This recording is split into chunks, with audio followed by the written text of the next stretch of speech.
Thank you everyone for coming. So I'm Rotem, I'm the founder and CEO of Latica. The company exists for about 2 years, and prior to that, I did a PhD in cryptography in the Weizmann Institute of Science, working on lattice-based cryptography. So, so before I start, I want to tell you a little bit about the company and the team. So I started the company with one goal, which is to bring FHE to production, making it practical and facing all of the challenges along the way, from the engineering architecture to the market readiness and to the algorithms and making it working efficiently enough. And the structure of the team represents this goal. So everyone in the team is either with background in cryptography or accelerated computation or building cloud-based products. And we've been working for about 2 years on that now. So I want to show you a demo first of where we are today in terms of the technology. So it's publicly available on our website. You can go to demo.latica.ai, and it's an example of how to do encrypted inference with homomorphic encryption for the MNIST dataset. So the MNIST dataset is this hello world dataset for machine learning, where it takes handwritten digits and it can recognize the digit between 0 and 9. So we start with generating the evaluation key, and that part happened directly on the browser, so no internet involved. Everything is fully local. We generated the encryption key and we uploaded it to the backend. And now we're ready to start doing inference. So we're going to draw a digit, and I want you to choose a digit, so you would see that it actually works. So please write in the Q&A which digit you want to encrypt.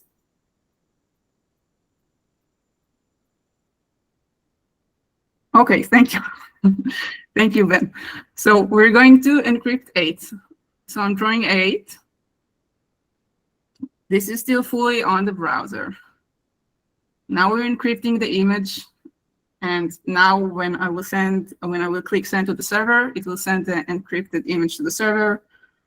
We'll do the inference homomorphically, and we'll return the result. So we do that. It takes less than a second because it's very small. We got back the result and we decrypt it, and we see that this is the right number. So you can play with it afterwards. We have a few other demos for other types of models, and they're all like fully functional, real, based on homomorphic encryption. Right. So let's go back to the slides. So I will talk today about 3 things. First, mapping the main challenges in bringing FHE to production, which is like the first questions we had to ask ourselves as a team when we started the company. And then the design principles we have in our system that we built based on those challenges in order to address all of them simultaneously. And then I will also show you a live code example of how to do acceleration of homomorphic encryption using a GPU. Right. So as I see it, there are 4 main challenges if you want to deploy FHE in production. First one is the barrier that is probably the most obvious for everyone in this talk, which is the performance. Can it work fast enough for use cases that are not toy examples, like something that is actually needed in the industry, a type of computation that is widely used right now in a non-encrypted manner and causes privacy concerns? Can we find such a use case and make it work fast enough that it is reasonable to do it with homomorphic encryption?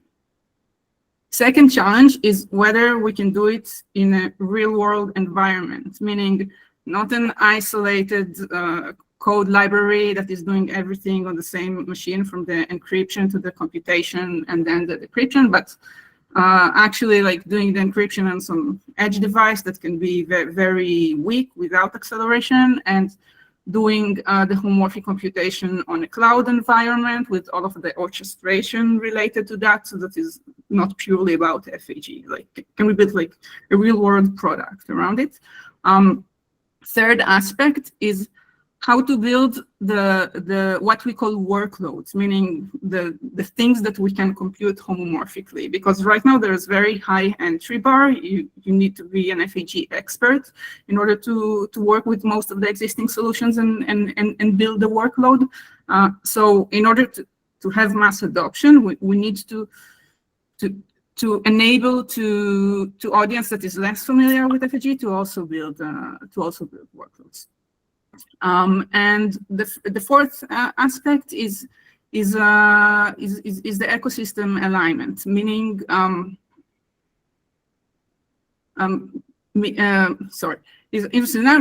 meaning standardization and whether we can get it approved as something that is accepted as a secure encryption. Right. So I will take you now through the design principles we have in order to address all of these problems. So first one is we built a system with full separation between client and server in terms of engineering, and the challenges in engineering are very different. So for the client, we needed to run on a very lightweight environment, like we saw now on a web or even a mobile device. And it needs to be fully in charge of the security aspect. So we're doing the keygen, the encryption, and the decryption. So all of the things related to privacy are the responsibility of the client. And on the back end, on the cloud, we need to do the homomorphic computation, which is the computationally heavy part. So there we have the leverage that we have access to GPU or other custom acceleration hardware, and we can do there the heavy lifting of accelerating the computation. So by decoupling the responsibilities, we can tackle the different challenges. Second aspect is, yes, I see a question. How do you use your own model which supports inference on encrypted data, or we can plug in any? Okay, I will get to that later. So I'm getting now into the core innovation in how we implemented the acceleration. So what is the main difference between a CPU and a GPU? A CPU has a pretty limited number of cores. So in this example, 16 cores. And each core can do relatively complex computations efficiently. And GPU has usually thousands of cores, and each core is weaker, but it can do a lot of parallel computation because all of these cores can run simultaneously. So how does that map properly to homomorphic encryption? Usually, a ciphertext is an element of millions of integers, because we have the degree of the polynomial, which is usually 2 to the 16, and then each coefficient of the polynomial is represented in Chinese remainder theorem over the modulus chain, which can be up to 16 or even more elements. And then there are two polynomials for the A and B parts of the ciphertext, and then if we encrypt the batch, which what happens in real systems usually, then there's also an additional dimension. And then suppose we want to do a simple like homomorphic addition. So we need to add two such ciphertexts element-wise. So there are tens of millions of modular additions that we need to perform now. So with the CPU implementation, the best we can do is to parallelize it over 16 cores. With the GPU, we can parallelize it over 1,000 cores. So we can break this computation to much larger chunks and process each chunk in parallel. So in order to do that, we need to. Yeah, sorry, say question, previous slide. How do you protect against client side? Okay, I will get to that later. Okay, so what we actually do in order to properly utilize the GPU, we start with representing the ciphertext by an element that is called tensor, which is usually the standard way to utilize GPUs. So a tensor, as in like, the mathematical object, it's just a multi-dimensional array. And we can logically map each dimension to one dimension of the ciphertext. So we have the batch, we have the A and B components of the ciphertext, we have the modulo chain, and we have the coefficients. And now the nice thing, because tensors are the way, tensors like the programming objects, tensors are very well integrated with the GPUs. The GPU knows how to work in parallel over dimensions of the tensor. So let's say one dimension here has like million objects. So a GPU that has 1,000 cores knows automatically how to break down this dimension to chunks of 1,000. But another GPU that has 10,000 cores also know how to automatically break down the very same tensor into chunks of 10,000. So you only need to represent your data once as a tensor, and you only need to write your program once as a tensor. As long as you write your program in a way you express the computation as a computation that is being done in parallel over some dimensions of the tensor. So the core thing in our solution is representing the ciphertext as tensors, and then representing homomorphic computations as operations over tensors, which is the standard paradigm for computation when you want to do parallel computation. And then eventually, once we have the high-level programs represented as operations over tensors, we also have custom kernels that actually run on the GPU to do like modular addition and entity, and like the very low-level operations that we actually want to have additional acceleration over and out of the box implementation.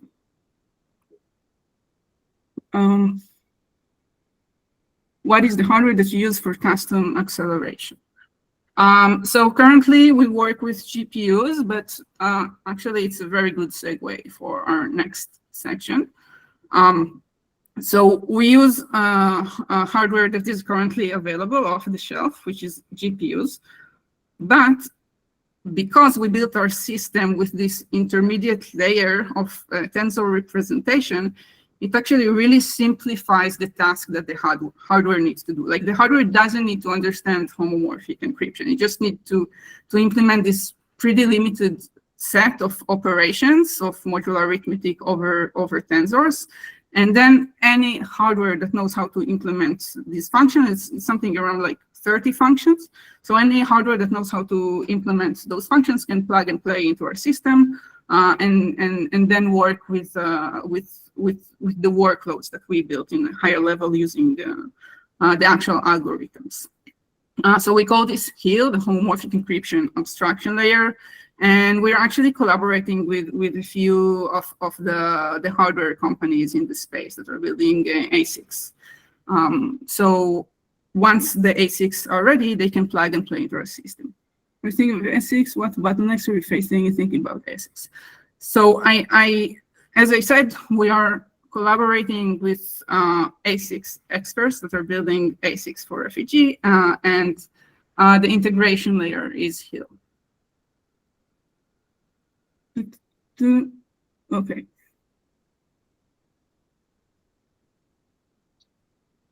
So lastly, there is the product layer that allows to actually write homomorphic programs without being an FHE expert. So we have a Python library that is very similar in its syntax to machine learning libraries that allows to define what we call a sequential homomorphic operation, meaning a set of homomorphic operations that need to run sequentially, which is how neural networks work, and each of these layers maps to a natural non-homomorphic layer. So let's say in a convolution neural network, there is a convolution layer. So we have a homomorphic convolution layer. And If there is a fully connected layer, then we have an homomorphic fully connected layer, which is essentially homomorphic matrix multiplication. We designed the syntax in a way that allows the users to define operations that happen on the client side, on the plain text, before the encryption or after the decryption, and then a sequence of homomorphic computations that happen on the cloud. And once you finish designing the homomorphic pipeline, you can deploy it to run on our system. And then we do all of the orchestration of the actual acceleration on the GPU. So there are multiple parameters you can choose. There are like the basic security parameters, like the polynomial degree and the number of bits of the modulus. And you can also control error distribution and like more fine-grained parameters, depending how deep you want to go.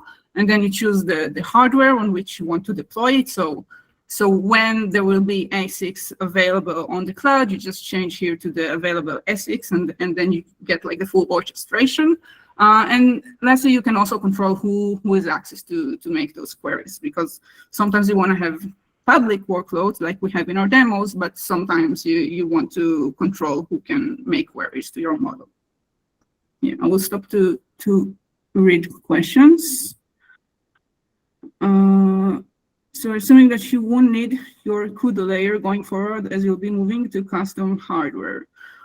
I'm not assuming, I'm saying we're hardware agnostic, meaning our solution can utilize the best available hardware at any given moment. So you cannot, like as a user that writes the program, you don't need to commit to a certain hardware. So we have the platform, and then if you write a workload, you just write it using our syntax. You don't commit to a specific hardware. But also for the hardware vendors that are improving their hardware, they don't need to commit to a specific software library. So there is just this intermediate layer, the homomorphic encryption abstraction layer, and both of the parties benefit from that. And then also the companies that want to run homomorphic computation, like not companies that build the FHE solutions, but companies that want to use FHE solutions, they also benefit from that, because they know that they will get both the best hardware and the best software without needing to building that on their own. So before I go to a code example, let me read if there are more questions. Is the encrypted DB on the left in the slide FHE encrypted? So you can either work with an encrypted database or a non-encrypted database. Both use cases make sense. We see requirements for both use cases. Have you encountered parameter limitations over different hardware platforms? Yes. So of course, like it's a good question.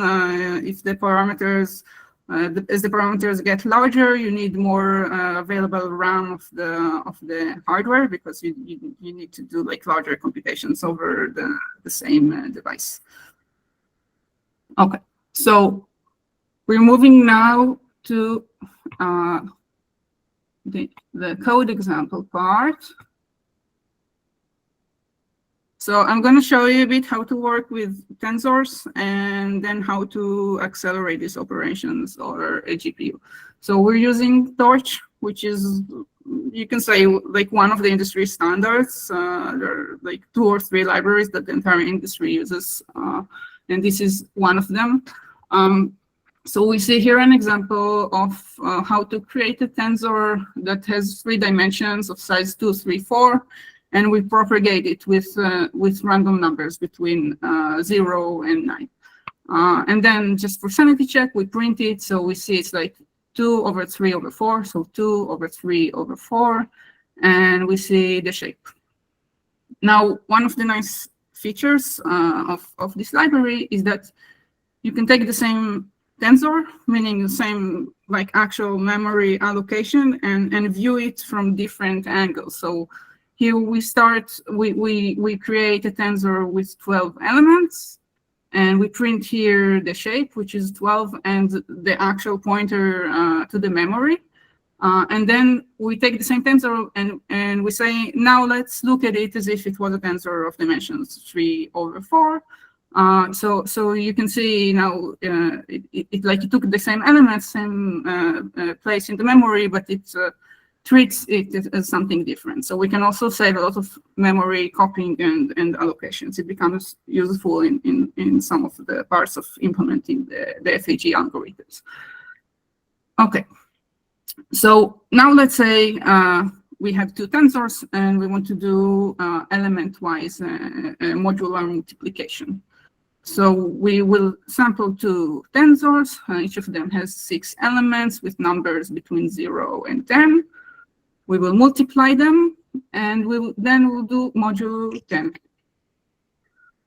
So you can do a sanity check here and see like 8 times 9 is 72, and then modulo 10 becomes 2. And the thing I want to emphasize here is the syntax. So even though x and y each represent 6 different elements, in terms of syntax, we just write the multiplication operand, and it knows how to do that over all of the elements without needing to manually write a for loop.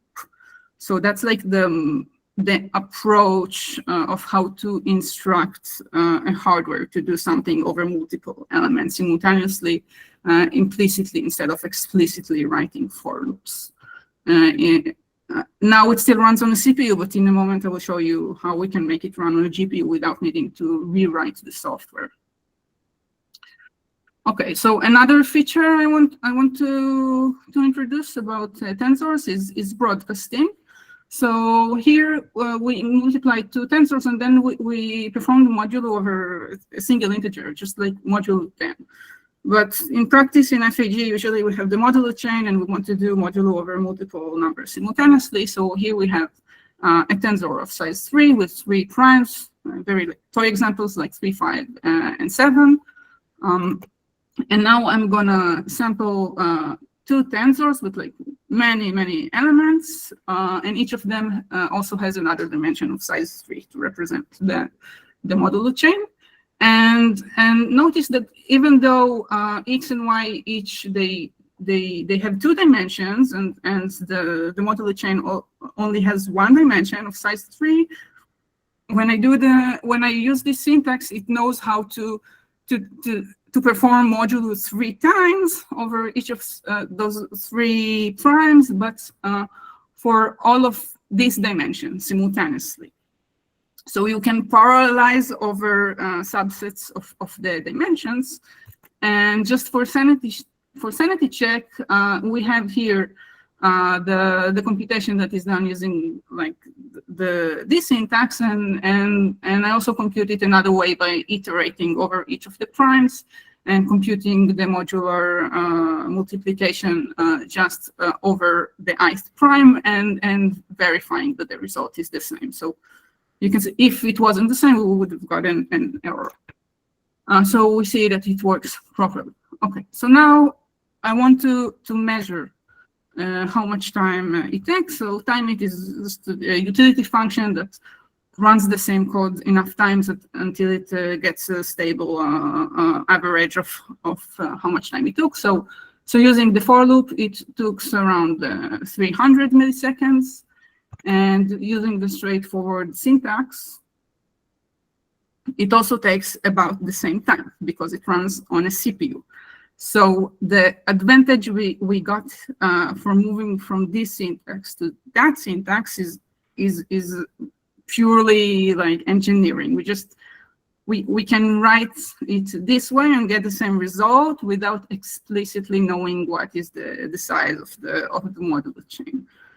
But now, once we have the code written in that syntax and we move the tensors to a GPU, we get parallelism essentially for free. So we move the tensor to a GPU. CUDA is a GPU.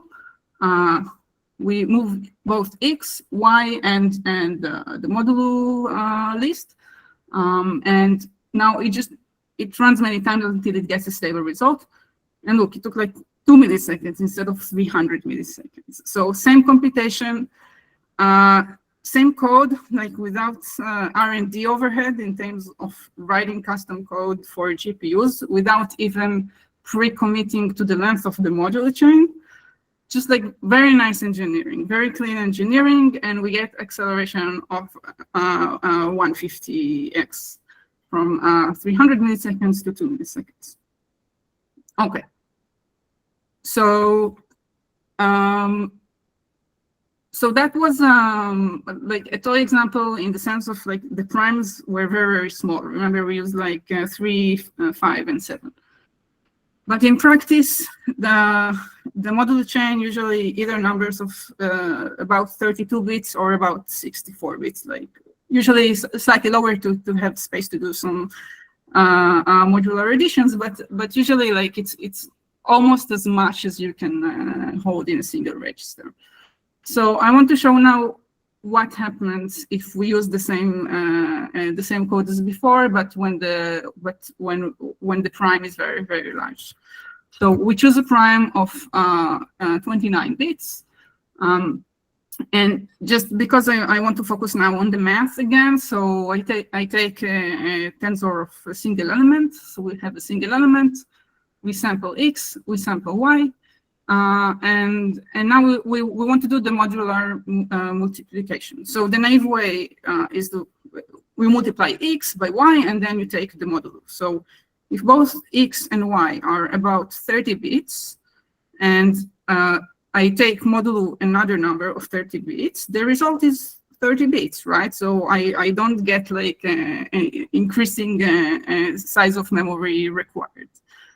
But I have this intermediate product after I do the multiplication and before I do the modulo reduction. So this intermediate product is of 60 bits actually, because X is 30, Y is 30. I multiply them and I get 60 bits.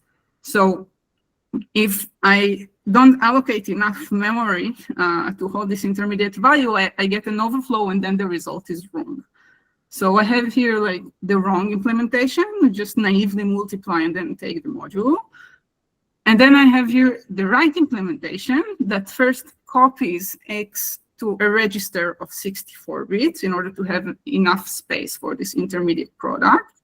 Then I do the multiplication and then I take the modulo. And then because I took the modulo, I know it's again 30 bits, so I can copy it back to a register of just 30 bits.